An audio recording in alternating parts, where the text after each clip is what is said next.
ഹരേ കൃഷ്ണ. ഇന്ന് ശ്രീ ഗുരുവായൂരപ്പന്റെ ഉച്ചപൂജ കളഭാലങ്കാരമായിട്ട് ബകാസുരനെ വധിക്കുന്ന ശ്രീകൃഷ്ണനായിട്ടാണ് കളഭാലങ്കാരം ചാർത്തിയിരിക്കുന്നത്.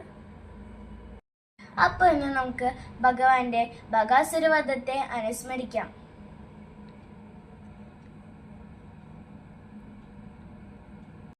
മധുരയിലെ രാജാവായ കംസൻ തന്റെ അനന്തരനായ ശ്രീകൃഷ്ണനിൽ നിന്ന് തനിക്ക് മരണമുണ്ടാകുമെന്ന് അശരീരിയിലൂടെ അറിഞ്ഞു.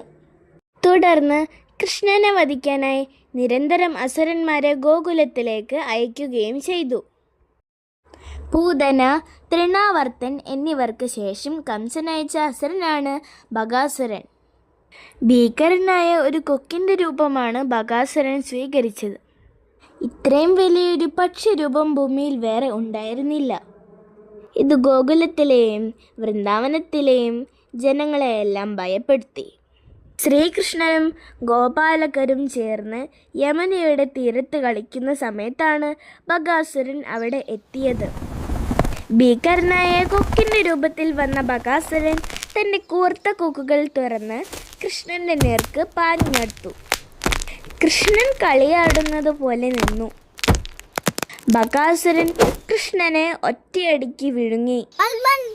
ഇത് കണ്ട് ഗോപാലകന്മാരും ബലരാമനും ഭയന്ന് നിലവിളിച്ചു. കൃഷ്ണൻ ബകാസുരന്റെ തൊണ്ടയ്ക്കുള്ളിൽ വെച്ച് തന്റെ ശരീരം അതിവേഗം വികസിപ്പിച്ചു.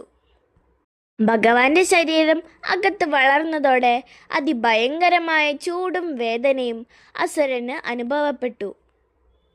വേദന സഹിക്കവയ്യാതെ വന്ന ബകാസുരൻ കൃഷ്ണനെ പുറത്തേക്ക് തുപ്പി. എന്നാൽ അസുരൻ വീണ്ടും കൃഷ്ണനെ ആക്രമിക്കാൻ വന്നു. ബകാസുരൻ അടുത്ത ആക്രമണത്തിന് തയ്യാറായപ്പോൾ കൃഷ്ണൻ അതിവേഗം അതിൻ്റെ അടുത്തേക്ക് കുതിച്ചു ചെന്നു. കൃഷ്ണൻ തൻ്റെ കൈകളാൽ ആ പക്ഷി രാക്ഷസന്റെ കൊക്കുകൾ രണ്ടും പിടിച്ച് ബലമായി രണ്ടായി വലിച്ചു കീറി. ബകാസുരന്റെ മരണം കണ്ട് ഗോകുലവാസികളെല്ലാം അത്ഭുതപ്പെട്ടു.